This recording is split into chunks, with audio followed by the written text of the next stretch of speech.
guys, ito yung mga nakokolekta namin dito. Dito sinasabi kung saan-saan, may mga nakuha kaming brief. Bago pa naman siya, so pwede pa sa i-recycle.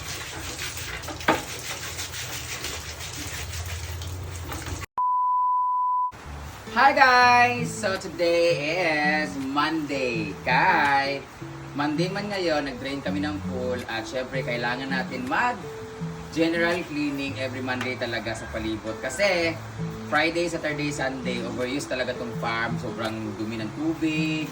Ang CR, ang pinaka-dugyot sa lahat. So, ito yung itsura ng CR namin. Pero tinanggal ko na yung tingnan mo, tinanggal ko na yung mga namin ni J-Ford, yung mga basurahan na kung saan punong-puno ng mga napkin, may mga panty na naiwan.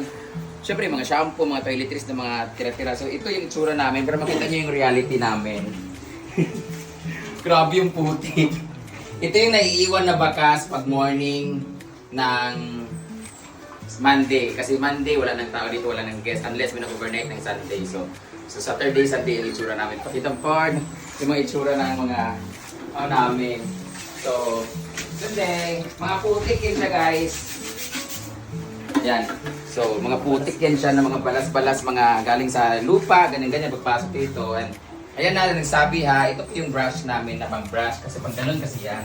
Ito naman yung pang toilet namin, ang mga bowl. Kaya nung nagsabi sa akin doon sa kabila na all around na yung brush namin. Pinuo ko. Tapos nakita kasi nila ako, gumanon ako dito sa gilid kasi nagbabad ako ng sunrox nung gumanon ako nun. Pero hindi ko siya ginanon sa gitna. But anyway, bahala kayo dyan. So, ito mga putik-putik to na mga galing sa chinelas. Tapos, ganyan lang naman namin yan. Tapos, lagyan namin ng sunrox and everything. Kasi madali lang naman tayo maanod eh. Yan no.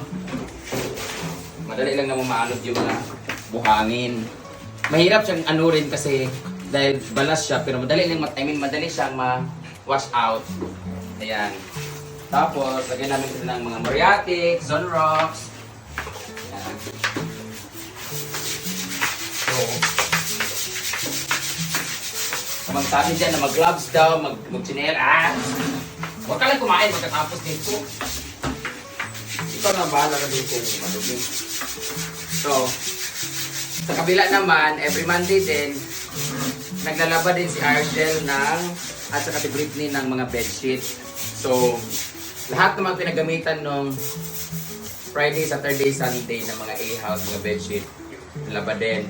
Tapos ngayon, doon naman kami sa, i-arrange mo yung mga doon po, mga table sa function hall.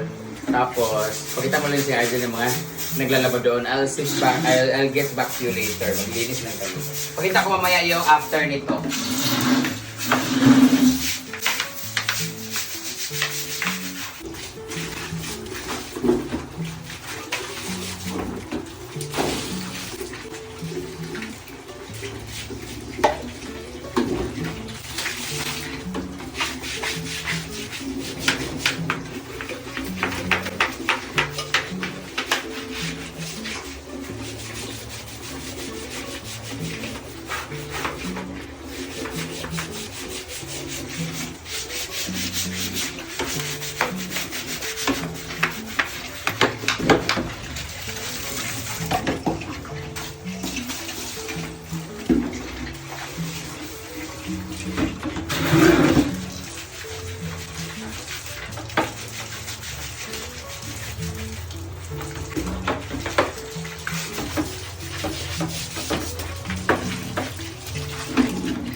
Guys, ito yung mga nakokolekta namin dito. Dito sinasabi, kung saan-saan, may mga nakuha kaming brief. Bago pa naman siya, so pwede mo sa i-recycle. Lalaban lang naman siya. Parang okay-okay lang din.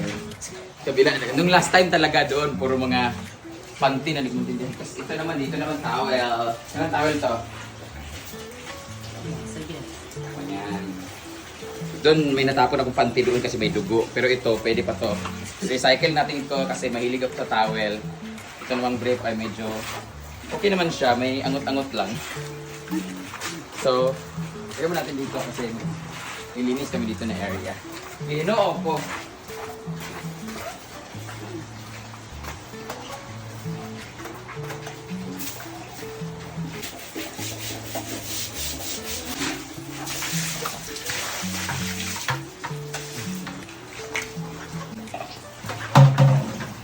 Kung na parte, iwalis is abay ka.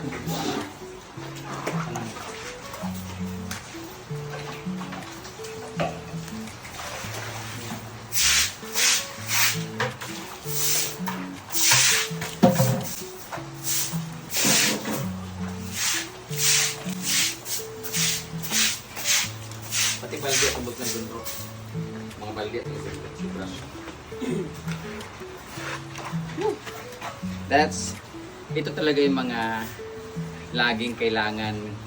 Ito yung pinaka, sana, responsibility ng owner na establishment na ganito kasi kailangan talaga ay lagi mong lilinisan kasi magiging feedback yun sa guest, hindi na sila babalik, ganun. So, kailangan natin maglinis lagi.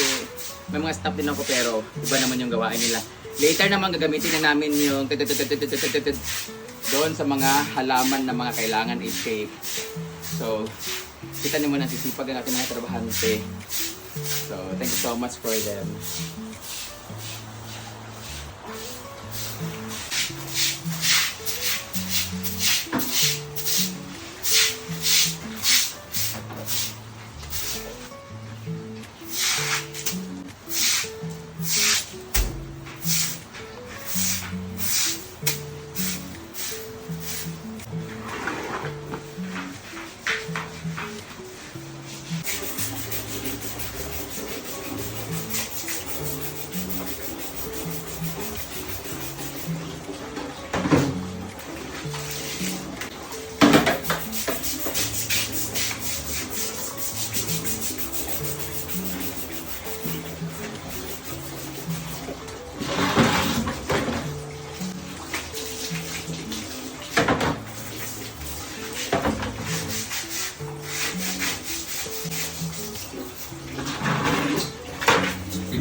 May magko-comment na naman siya, pati yung balde daw.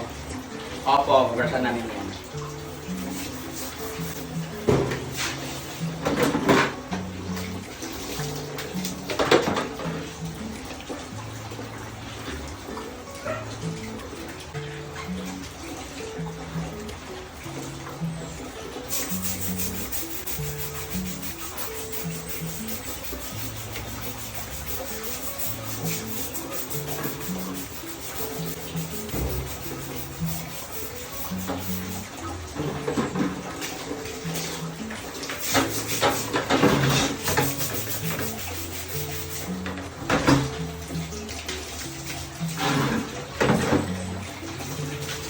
Hingalo na yung tubig namin.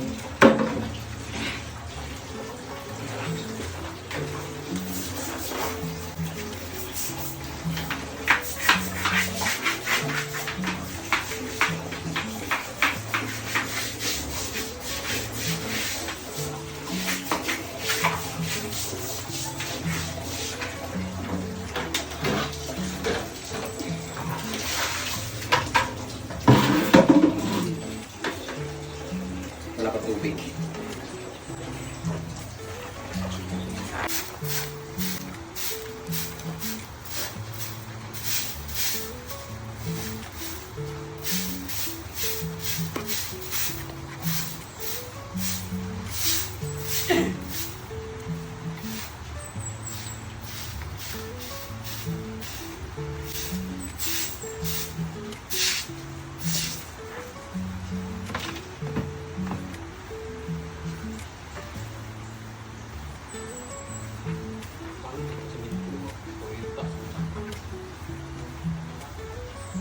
part.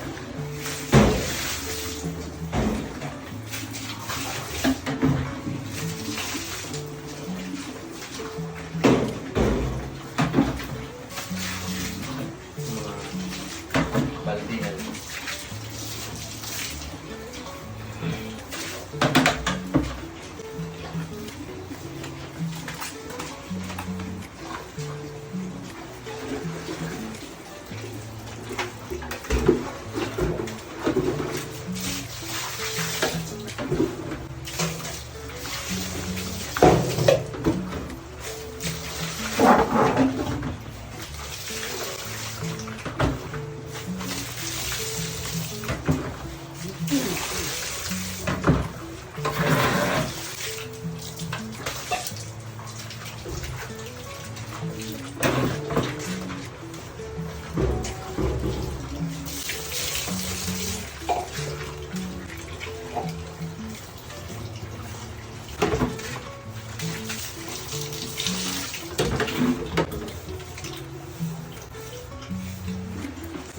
Basura ni pala akorda.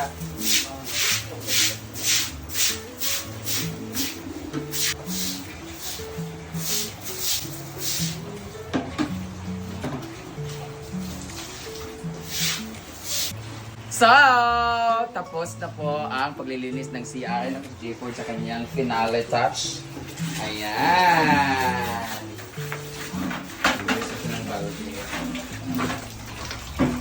Balik na kami doon sa